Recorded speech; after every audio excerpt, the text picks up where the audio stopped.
في افلام كتير قوي كلنا بنحبها مبنيه على ان البطل عنده مشكله او الدنيا كلها بتحاربه، وهو علشان شخصيته قويه وارادته حديد تلاقي البطل بيكسب اخر الفيلم، تطلع انت من السينما مبسوط وتبقى نفسك تبقى زي البطل. لما تسمع ان حد صاحبك قدر يبطل سجاير تتبسط منه جدا وتقول له جامد، ولما تشوف اي رياضي سباح مثلا او عداء بياخد ميداليه ذهب بتحترمه وتقول لنفسك يا ريتني ابقى زيك.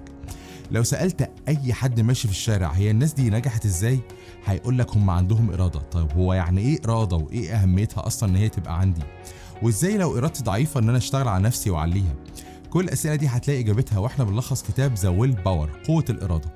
الكتاب ده كتبه واحد محترم وابن حلال اسمه جون تريني. يلا بينا نشوف. انا محمد ثروت وده اخر فصل في الكتاب، خليك معايا.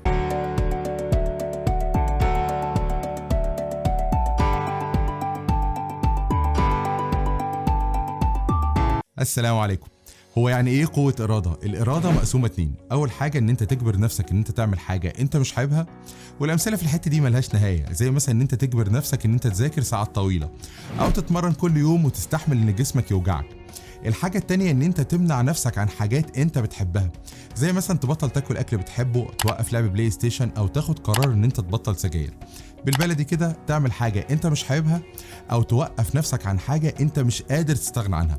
طيب اللي أنا بقوله ده صعب ولا سهل؟ صعب جدا، لأن هو لو كان سهل كنا كلنا بقينا أبطال من زمان. لو عاوز تتأكد ممكن تبص حواليك وتسأل كام حد تعرفه بطل سجاير؟ كام واحد قدر يخس ويروح الجيم؟ الكلام اللي أنا بقوله ده للناس العادية زينا. فتخيل بقى ان انت عاوز تبقى بطل وتاخد ميداليه اولمبيه مثلا، لان من كتر ما الموضوع صعب علماء النفس سموا الحكايه دي سيلف كنترول او التحكم في النفس. الكاتب هنا بيقول لو انت ما عندكش اراده فانت اصلا مش متحكم في نفسك. طيب هي ليه الاراده مهمه؟ اسمع الحكايه دي. الناس بتوع بره اللي دماغهم الماظ عملوا اختبار على مجموعه من الاطفال. سموا الاختبار ده ايه بقى؟ مارشميلو تيست. هياخدوا الطفل في اوضه لوحده، ما تفهمنيش غلط، استناني. هيسيبوا قدام الطفل اي حلويات هو بيحبها قوي، ويقولوا له لو ما اكلتش الحلويات دي لمده نص ساعه هنجيب لك واحده كمان. طيب لو كلتها تبقى خسران.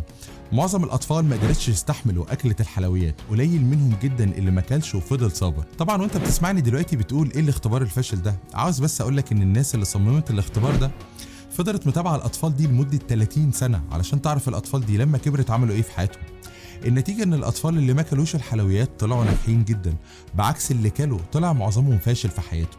الاختبار ده عاوز يقولك ان في ناس بتتولد وهي عندها قوة إرادة، وده بيبقى عامل كبير جدا جدا في النجاح. سؤال كده قلبه في دماغك واحنا ماشيين، ايه الفرق بين اللي طلع الاول على الدفعة وبين اي حد تاني؟ من غير كلام كتير خالص، قوة الإرادة.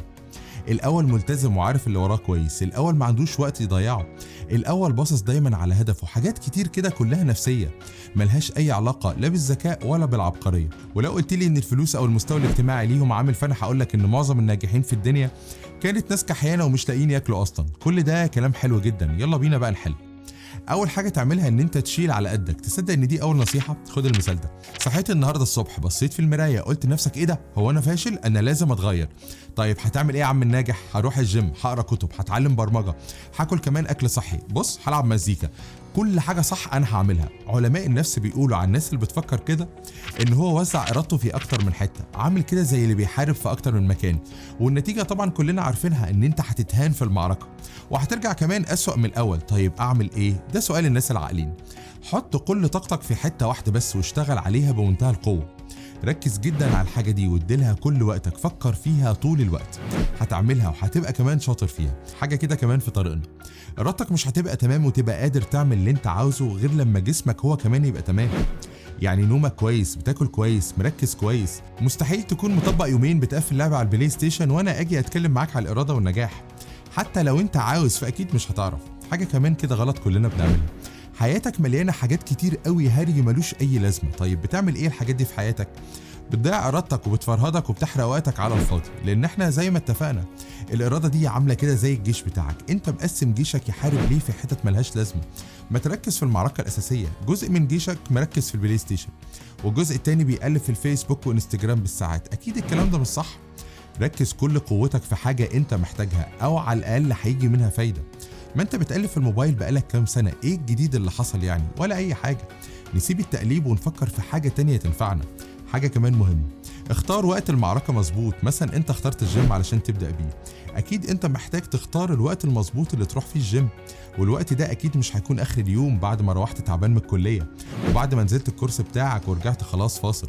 لما تبقى عاوز تروح الجيم اختار الوقت اللي تكون فيه مش تعبان ومركز، ساعتها اكيد هتستفيد اكتر. من الحاجات المهمة كمان ان انت تحاول على قد ما تقدر ان انت تبني عادات جديدة. لو قلنا القرايه مثلا، اللي هيحصل معاك هيكون بالظبط كده، هتتعب في الاول وتزهق، هتستهلك جزء كبير قوي من جيشك، بعد كده هتلاقي الموضوع بقى اسهل شويه لان انت بدات تسيطر شويه، تعب كمان وتبقى عاده وتعمله من غير اي مجهود، لان الموضوع خلاص بقى روتين، انت اتعودت ان انت تعمله كل يوم. في اللحظه دي هتتبسط من نفسك جدا علشان انت عملت ايه بقى؟ وفرت جزء من جيشك لحته تانيه، والقرايه خلاص مش محتاجه منك مجهود. طيب هتعمل ايه دلوقتي؟ هتوجه كل جيشك لمكان تاني علشان تبني فيه عاده جديده. لو قدرت تعمل كده الدنيا شكلها هيتغير معاك خالص. اسمع كده الكلمتين دول، لما سالوا ايلون ماسك مالك شركه تسلا ليه شكل هدومك مش حلو مع ان انت اغنى واحد في العالم، رده كان ما عنديش طاقه اضيعها في اختيار هدومي، يعني اللي بلاقيه قدامي بلبسه على طول. اللي بيساله رد عليه بس كل الناس الاغنياء اللي زيك بتشغل حد يبقى مسؤول عن اللبس، رده كان ما عنديش طاقه ادفع مرتب لحد ملوش لازمه. اللي انت سمعته ده عاوز يقولك الناس اللي معاها فلوس كتير جدا بتفكر ازاي، هو مش زينا، شاغل باله بحاجات ملهاش اي لازمه في الدنيا، حاجات بتهبطه وبتفرهده قلتها احسن له. مش بس كده، الاراده محتاجه حد يزق معاك، الموضوع ده هتلاقيه باين جدا في الجيم، او لو بتذاكر مع حد صاحبك شاطر هتلاقي الموضوع بقى سهل، بدأنا نشجع بعض. الفكره هنا ان انت تدور على صاحب عاوز فعلا يبقى كويس زيك. طيب لو كل اصحابك فكرتهم عن الدنيا ان احنا ناكل وننام من غير كلام كتير هتغرق معاهم، والله قلتهم احسن لك. جاوب كده على السؤال ده، هم الشاطرين ليه بيصاحبوا بعض؟ عمر ما يبقى في حد شاطر ليه صحاب فاشلين علشان بيزقوا مع بعض. صاحب الدحيح اللي عارف مصلحته، اللي عاوز يجيب مجموع كبير في الثانويه علشان يدخل الكليه اللي هو بيحبها او يطلع من ال10 الاوائل على الدفعه علشان يشتغل على طول. اصحابك النايمين مش عارفين ان هم بيضيعوا اهم وقت في حياتهم على الموبايل والسهر ببلاش.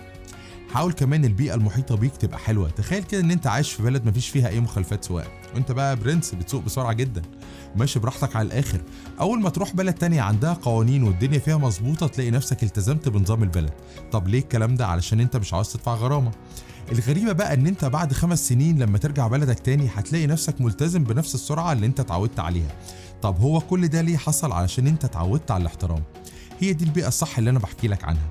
ساعات كتير كمان اجبار النفس على الحاجه بيكون مفيد، زي مثلا ان انت وعدت اهلك ان انت هتجيب مجموع حلو في الثانويه، فده يخلي ارادتك تشتغل علشان شكلك ما يطلعش وحش. طريقه ان انت تكون مجبر دي حلوه وليها اكتر من سكه بصراحه. انت مثلا عندك مشكله ان انت بتشتري حاجات ملهاش اي لازمه في حياتك، وانت نازل تشتري خد فلوس على القد، لان انت لو معاك فلوس كتير هتشتري حاجات انت مش محتاجها. معلومه كده في طريقنا، ايه اكتر مجال للترفيه في الزمن اللي احنا عايشين فيه ده؟ مفيش اختيارات، مجال الجيمنج، الالعاب. الفلوس اللي بتتصرف عليه والعائد اللي بيجي منه اكتر بكتير جدا من السينما والمسرح والمزيكا والكوره واي حاجه تانية. انتاج بملايين كتير قوي وارباح بمليارات ملهاش عدد. السؤال هنا، طب اشمعنى الجيمنج؟ علشان المخ البشري بيحب التحدي وبيحب الالعاب، لان هو بيشغل خياله فيها ان انت تعدي المهمات، تلعب اونلاين مع اصحابك. يا سلام بقى لو نزود شويه بهارات على الموضوع، نضيف عليها شويه جرافيك حلوين، الوان تحفه، مؤثرات صوتيه جامده، وده اللي بيخليك تقعد قدام البلاي ستيشن بالساعات. طب انت بتحكي الحكايه دي ليه؟ علشان انت برضو مفروض تعمل كده، مش تلعب بلاي ستيشن، ان انت تقلب كل حاجه انت عاوز تعملها تحدي.